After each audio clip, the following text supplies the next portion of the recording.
Hey y'all, I'm Krishan Wright. I'm the founder of Blaxit Global and the host of the Blaxit Global podcast. If you're a Black person and you want to move abroad, I'm your girl. While you're here, hit the subscribe button, like this video, support the channel, help us grow. I have a goal. Help me reach my goal. At least 10,000, right? So life is good. I am joining you from my home here in Lisbon, Portugal. And I've been in Portugal now 2 years. Wow. And so, with helping many people move to Portugal, and it's been about 30 since I moved here 2 years ago, we have seen people move themselves, their family. But guess what? A lot of us, myself included, have fur friends that we are bringing with us. And so, this video is to help you understand what you need to consider if you are bringing a pet to Portugal.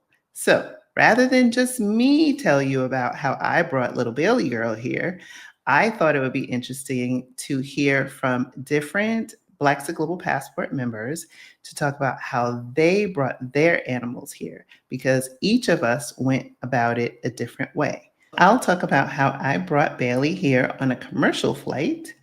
JeNae will talk about how she used a travel companion to get her pets here, a pet transporter. And then we will have Lorraine round us out with how she brought her friends, her fur friends here, through a private jet.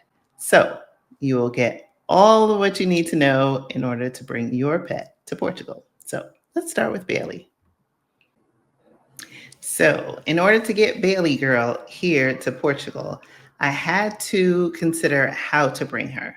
So, Bailey is a small dog, small ish, but not small enough to go in cabin, which I know. So, her route was to go in cargo. So, in order to transport Bailey from the United States, where I was living, to Portugal, where I live now, step one was to get the whole vet timing. So there's a lot of moving parts here. I'm going to try and simplify it. But the first thing that you need to do, and I'm going to look at my notes a little bit, is I had to make sure that Bailey's rabies vaccinations were up to date and that she had a microchip that is ISO compliant. And then I had to take her to a USDA accredited vet. Thankfully, her normal vet was already USDA accredited. And then I had to schedule an appointment within 10 days of our flight departure. So that is critical. And it goes back to what I was saying about timing. So you have to time the vet visit with your departure because you have to have the vet give your animal an exam, do the paperwork, which is usually more expensive than a regular visit.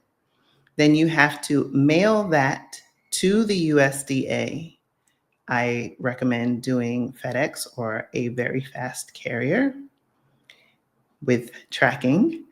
And then the USDA has to review those documents and then affix a stamp, an endorsement. Basically, they're saying that as the governing body of the United States, that they are attesting that this animal is free from diseases and should be allowed to travel. So you will get all of those documents. I also got all of Bailey's health records because I knew she was no longer going to live in the United States. So I wanted to get all of the exams, all of the blood work, everything so that her vet in Portugal would have a complete picture. And then I received the endorsement from the USDA maybe 3 days before our trip. And then you have to take that document with you to the airport. It's good to also have a copy of that just in case. So you don't want to have any unexpected surprises.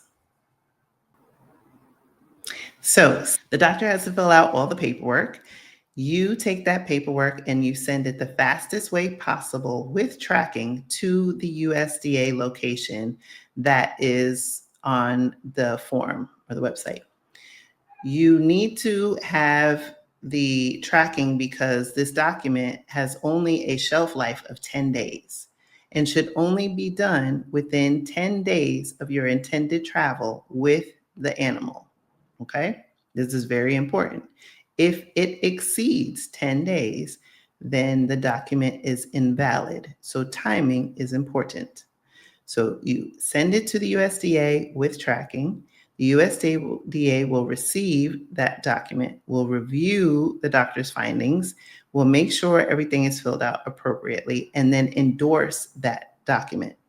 That endorsement basically tells the receiving country, the country you're traveling to, that this animal, we attest as the federal government of the United States, that this animal is healthy and safe to travel and is compliant. Fine.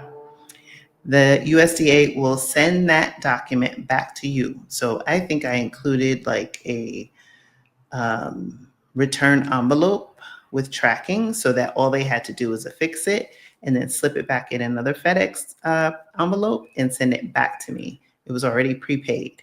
So I got that document back probably about 2 or 3 days before we were supposed to leave for the airport. Now, step 3, preparing Bailey. Now, I have this as step 3, but really once you figure out like your airline and how you're going to get there and your carrier, you really can do this step a little bit earlier, but for the sake of clarity, we're going to have it as step 3. So you really want to start to acclimate your animal to what is about to happen. So with Bailey, I had the crate that she was going to travel in, had her start getting used to spending some time in there, put all her little furry friends and, pet toys. And so her scent was in there. My scent was in there. I started to leave like a shirt that I had worn just so that she could start to feel familiar in the space. So that is important because, again, travel is really stressful for adults, let alone when you're traveling with a pet. And for a pet who has no language capability and is flying 30,000 feet in the air for a prolonged stretch of time, you really want to make sure that your animal is going to be okay to the extent that you can. So I made sure that, Bailey had, enough water and food. She had acclimated into it. I had put some treats so she could get comfortable going in there. And then on the day that we were expected to leave the United States, we went to the airport and then she rode with me in my lap. But once we got into the airport, my friend helped me put her into the carrier. So now we're going to bring it home in step 4. So step 4 is airport day. So I should have mentioned this a little bit earlier, but just make sure, like I talked about, alerting the airline and getting the configuration and making sure you make your reservation for your pet because there will be a separate ticket. The reason why you want to do that in that order or as early as possible is because there are limited spaces for animals per flight.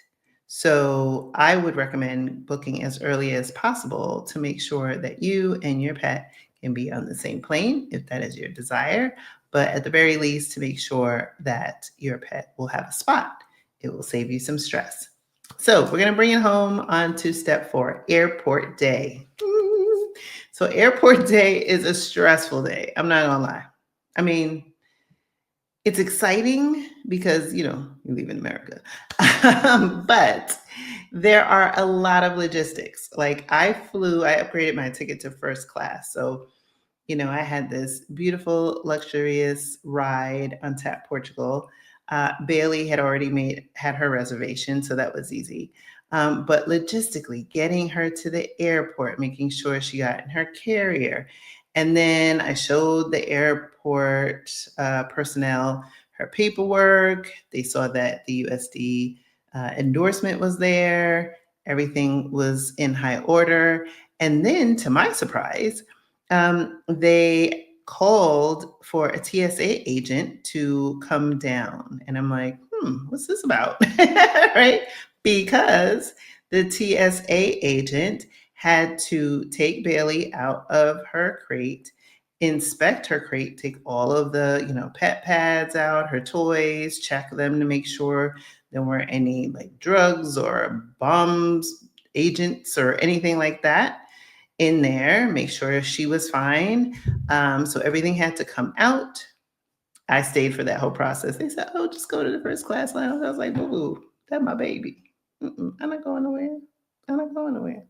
And she's looking at me, and I'm looking at her, and I'm looking at this man. But he inspected the crate, put everything back in the crate, put her in the crate, and then once she was in the crate closed, and they zip tied it because it cannot be opened until she arrives in Portugal. And then they put these stickers all over it to signify that, there is a live animal in the crate to handle with care and all of that. Now, I did eventually go to the lounge because, I'm flying first class, might as well enjoy that perk. But it was hard leaving my baby. She was crying. I couldn't comfort her. She was all zipped in there. Like, that was it. I just had to deal with the situation, and then they took it from there. Of course, I had a tracking. I had an air tag in her crate. I had tracking from the airport and everything. And then once we got to Portugal, it was lovely. Took her to the vet at the airport because they have to sign off. And then they released her to me. And yeah, away we went. So if you want some extra credit, like I did, I think on Bailey's second or third day here, I had already prearranged that she had a veterinarian visit outside of the one at the airport. And the reason for that is I live in Europe, I travel a lot, and sometimes I want to travel with Bailey. And so Bailey obtained an EU pet passport. You can find out more about that for your animal on the Blaxit Global website. I'll link it in the description of this video for you for quick reference. But that was it in a nutshell. Bailey has traveled to Spain with me. It has been lovely. She is living her best life here just as much as I am.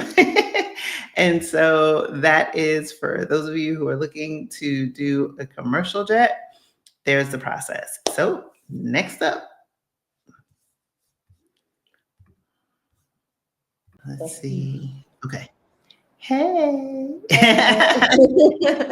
So I'm here with JeNae, who is in Portugal, and she's got her pet story. So JeNae, if you could tell the fine people about your journey to Portugal with your pet friends. I have two very large dogs and a snake. And we are two of my three pets are now in Portugal with me. And we had to use a pet transporter because they are very large and too big to even fly with just us on the plane. So we had to hire a transporter. Mm-hmm. So were you concerned at all about, like, when you made the decision to move, were you concerned about whether or not it was going to be feasible to go? Did you ever think about rehoming them or other options? Never thought about rehoming them. That was just not an option. We would have both had to stay in the States suffering together. But they were the first things that we planned. We booked their transport and their tickets before we booked our visas, before we, like when we went to Portugal and knew that we were going to move. Like after our trip to come out here and see that we wanted to live in Portugal. After that, we came back, figured out the general time we wanted to move, and then started researching transportation for the pets immediately. And when we found somebody who could do it in the time frame that we thought we would be able to make it there, we booked it with her like immediately. And we kind of based our process off of their ticket. So we were like, okay, well, we need to be done and we need to be set by this date because our dogs are being shipped by this day. So everything was actually based off of their ticket first. Wow. So how did you find your pet transporter? Because like most people, like I did with Bailey, she flew commercial. We have Lorraine who did a different option. She did a private plane. I did not even realize that there were pet transporters. So how did you arrive at that? Okay, so we knew that we kind of looked online to see if they'd be able to go in cargo. But the larger one is too large, and then we weren't going to separate them. So we started looking at like Facebook pages to see people that did it by like transporter, and a lot of them were very, very, very expensive, and were charging us for a lot of things that we didn't feel like we needed to be charged for. Like we had their crates, we had everything already, and they were like wanting specific things. They needed these specific type of airline crates, even though that the ones that we had were also used, like were able to be used on airlines. But they were just charging us for weird things. But we followed this woman online. Her name is Felicia, and she is an exotic pet transporter. So she transports like Savannah cats and all different types of like strange exotic animals, and she transports them all over the world. Wow. And so we just reached out to her like, hey, do you transport dogs? And we told her like our situation, like they're too big to fly with us. And we gave her like the measurements and everything, and she was able to do it. So that's how we found her. We actually were like following her online for like a year, watching her transport like all different types of exotic animals. Wow. And she's Because a she Black like woman, right? documented her journey. Yeah, she documented her journey with all of them. So she like, I don't want to make up animals, but like I've seen her like Savannah cats and foxes and like just all different types of animals. So we were like, she's probably somebody we can reach out to. We can see. Yeah, right. Either to transport or like let you know if there was somebody Yeah, else. even if she knows of somebody else that does like more simple pets. Wow. That's cool that she documents it too, because it gives you peace of mind that, your animals are going to be safe. Yeah. Because it is a journey to come from one continent to another, and, animals that probably haven't flown a whole lot, Yeah. if at all, it can be a scary process. Yeah. And then we have the snake. So the snake's actually still with her. But we knew that the people that were going to be able to transport the dog weren't going to be able to just transport the dog and the snake. So we figured she would be able to do it all, which she can. It's just a lot of regulations for the snake that didn't fit our timeline. Okay. And so how have your animals adjusted to being in Portugal? They adjusted really well. I think they were just very happy to see us because there was maybe like a 2-day delay of them flying and us flying. But I think they really like it here. We walk a lot more because we're in a walkable city. So anytime we go somewhere and they can come, we just take them with us. So we go on long walks all the time, which we didn't really do in the States. Not a lot of sidewalks when we were in Georgia. So they had like a backyard, but that was the most that they have. But now they don't have a backyard. So we take them on very long walks most of the time. Wow. Weather-wise, in the summer, I think my fluffy dog has it bad. She sheds a lot, but not much different than it was in Georgia, where it was hotter. So I think she's kind of used to it. But the inconsistency with the weather here, it's like it gets really hot and then it cools down, and then it's hot again, and then it cools down. So she was shedding all summer, crazy. Oh, poor baby. Yeah, it was a mess. But usually it's just when we were in Georgia. So it was just hot. She shed her coat in the beginning of the summer and then got her lighter coat and then grew her coat back. But now it was like all throughout the summer. But I think she just had to adjust. And what are their breeds and ages? Jessie is a Malamute Shepherd mix, and she is 11 now. And wow. I know. And Moose is a Lab Cane Corso mix, and he is 5. Oh my goodness. How cute. They are big and they're adorable. Yeah. I'm biased, but they are. Yeah, they are very cute. They are very cute. So now that you've been in Portugal, how long? We've been here for a little over a year now, a year and 2 months. Yes. And so how has it been with dealing with, I know you said that, the pet family is not 100% complete because of the Yeah. snake. Have you gotten any information either from Portugal or from the transporter as to like what the process is going to be to get it here? Yeah. So at first, we were just looking at Portugal, and Portugal didn't have any regulations or any like rules against it. And Hmm. so we were like, okay, great. We got all this stuff ready. And then when it was time to bring the snake over, we found out that the EU has regulations and rules. And Ah, so okay. that's where our hangup was. And because I think it's because reptiles aren't like typical pets that people have in transport, there just aren't a lot of documents um, Hmm. that are already in place for them to like be filled out, signed, stamped, and moved on.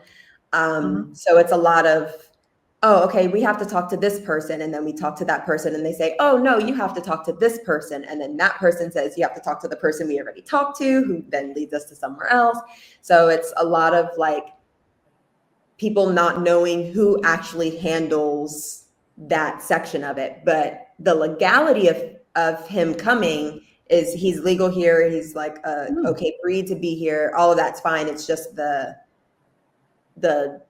paperwork essentially of who is going to do it, how they do it. All of those things have to kind of be worked around. But we are hoping he'll be here by the end of this year. That is kind of what it's projected to be. All of his paperwork and vet visits and health checks and all that stuff has to be redone now because it's been a year. Um, Ah, but our transporter is great. She was like, we'll figure this out. And she was like, he can stay with us and my family until, we can get him to you. So we're very aw, grateful. that's so Yeah. nice. And then in terms of the paperwork, whether it be for the snake or the dogs, did you have to do like that coordination with the USDA and the vets, or was that part of the process that the transporter did?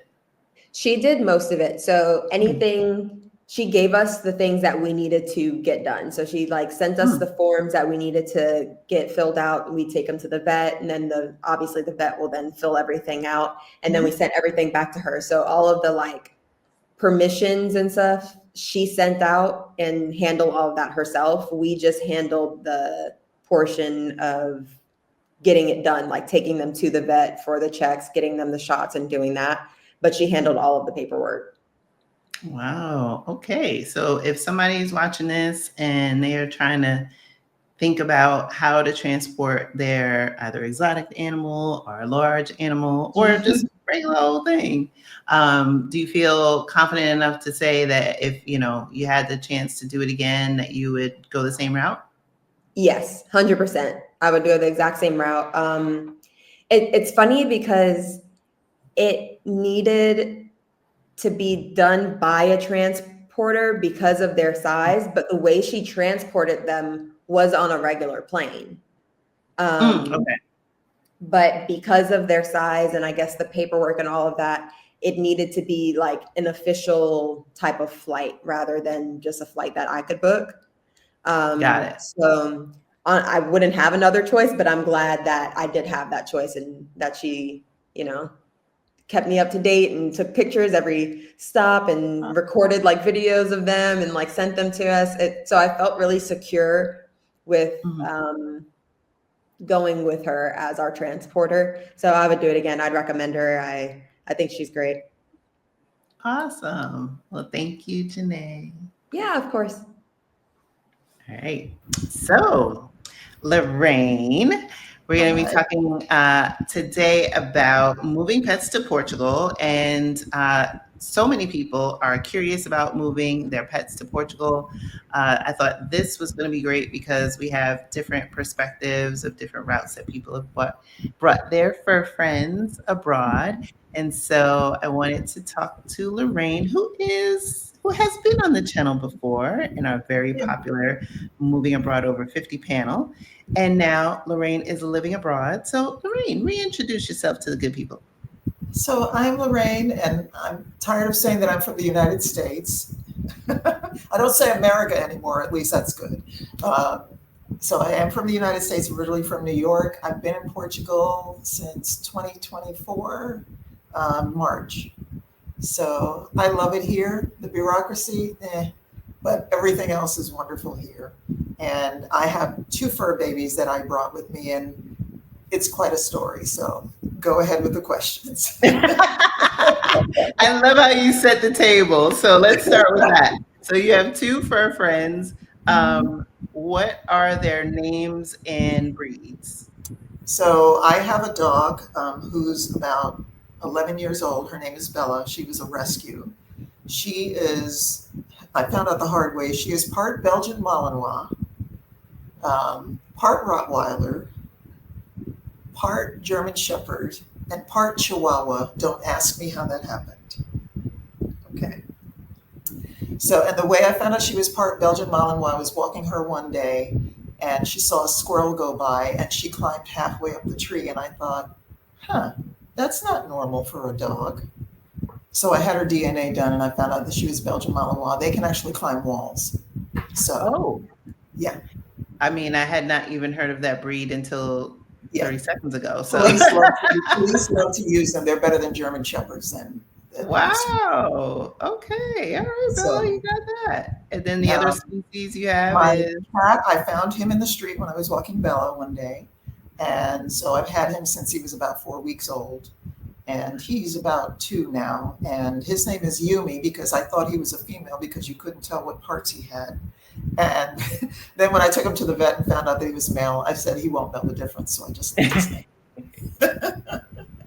ah, that's wonderful. So when you made the decision that you were going to move abroad and, you moved to Portugal, um, did you have any trepidation about bringing your pets abroad? Did you think about, leaving them, rehoming them? Like, what was the process of at least That that? was not an option. That just was No. not an option to me because they're my family. And I consider them to be a responsibility. My dog has, as you know, she's a special girl. She has pain. She's older. She has separation anxiety, which has been hard on me, but we're getting through it. And, I just couldn't imagine trying to rehome her with the issues that she had. That would just be really cruel for her. And the cat, he's a cat. He's crazy, but he's fun. So that wasn't even a question. The biggest issue was how was I going to get them here? Because with her, the problem was she could not be in a crate because of the separation anxiety. So that meant I couldn't get her on a regular plane. Mm-hmm. And so that's where the fun begins. Yeah. So that is interesting when you have a pet and they're also managing a variety of issues because the flight from, the US to Portugal can be long. I know you were coming from the East Coast, so a little more reasonable to deal with than coming from, let's say, the West Coast. But still, keeping in mind that your fur family, you want to make sure that they're comfortable. So what were some of the options? Like you said, you couldn't do the crate situation, Right. and you didn't want to rehome. So how did you go about the process of exploration to find an ultimate solution? So I was really lucky. I was working with Start Abroad, and they actually came to me with different options. You could get someone to take your pet, that kind of thing.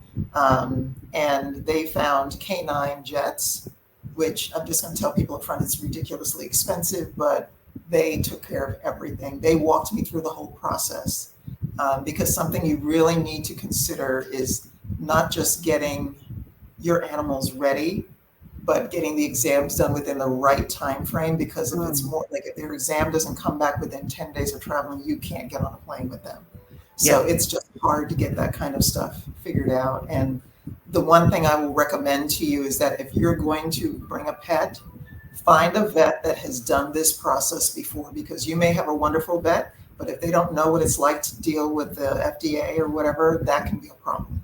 So Yeah. ask them if they've done the process before, because I actually had to interview a few vets before I could find someone that knew how to do it and could talk me through it and make me feel comfortable. Okay. So it's great that you had, Start Abroad helping you through that process Yeah. for Blaxit Global friends, followers, etc. We have a special relationship with Start Abroad, so I'll link that in the description of this video.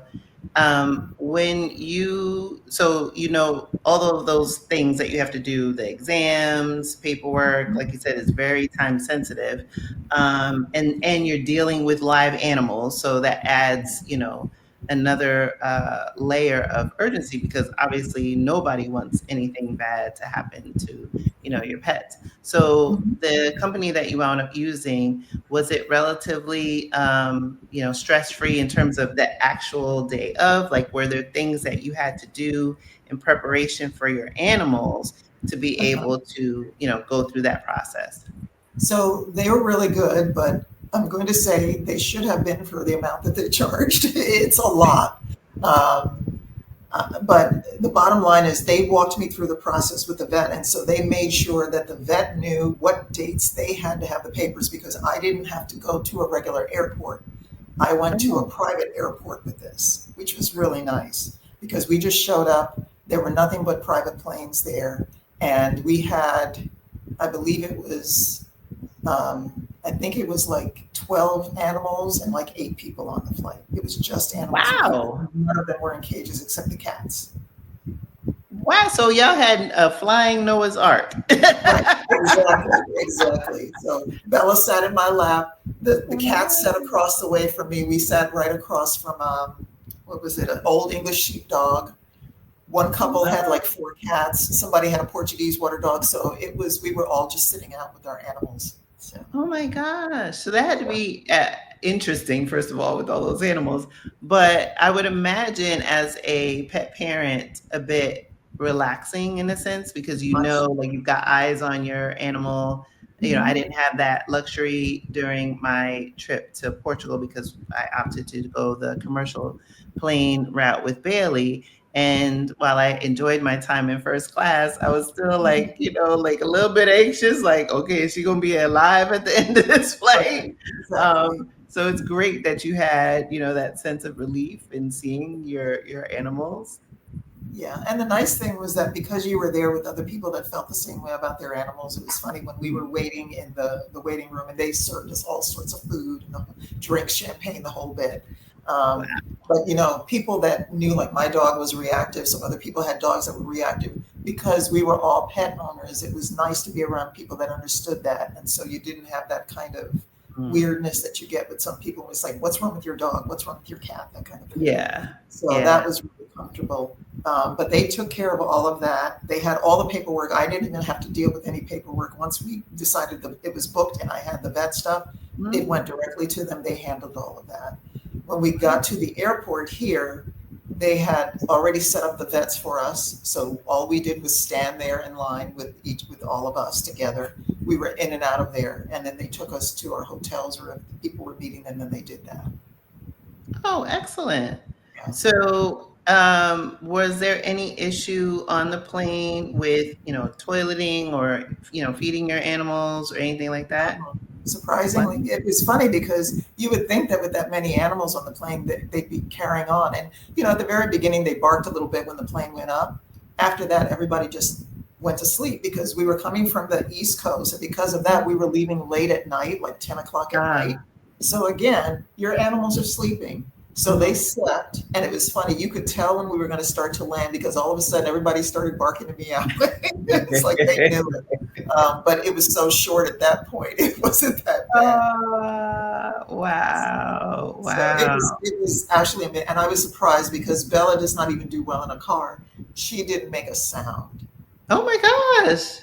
She just laid there on my lap and she was fine. There was a dog like 2 feet from her. She didn't react to it, nothing. Oh my gosh. So then So when you got to your place, your apartment mhm. in Portugal, How was their transition? They didn't really have a problem. I was surprised. I thought it was going to be an issue. You know, cats, they don't care. If they have food in the litter box, they're fine. But even with her, she just enjoyed being able to walk around because there were more green spaces here. Mm. I had moved from Florida to Philadelphia specifically because I didn't want to go through VFS. Ah. And I knew if I was in Florida, I was going to have to go into DC. So I moved to Philadelphia temporarily because that allowed me to go to the Portuguese consulate. Mm-hmm. And so I was able to do that. But Philly it's a gritty city. It's a beautiful city in a lot of ways, but there's not a lot of green spaces there. So when we got there, she was fine because she was used to Florida and having a yard. So she enjoyed that at least. Oh, okay. The hills, not so much. That was the problem. Yeah. That can be a little bit of an adjustment. Yeah. Great. So if you, looking back on the whole process, if you had to do it again, like in terms of the whole thing, soup to nuts, bring Right. them here on a private plane, would you do it again? Absolutely. I mean, you look at the money that you put out, but you have to remember that I knew it with her age that this was probably going to be her last move. And so the way I figured is that she's going to get the loveliest life that she can get. That's how it's going to work. And that's what we're here for too. That's your reason for moving. All of us are looking for that. So our animals should have that too. Now, I don't fault anyone if they need to rehome them. I understand that. It's just in my situation, I didn't think that it would work for her. So, yeah. Wow. Yeah. Well, thank you so much for sharing your story and your fur friend's story. I'm glad that everyone has transitioned well, and I know this is going to be super helpful for people as they consider how to bring their pets to Portugal. Well, you're welcome. Thank you for having me. And I wish everybody luck. If you have any questions, please feel free. Kushan knows how to get in touch with me. So I'd be happy to talk to you about anything you have to talk about. Okay? Thank you. All right. Thanks.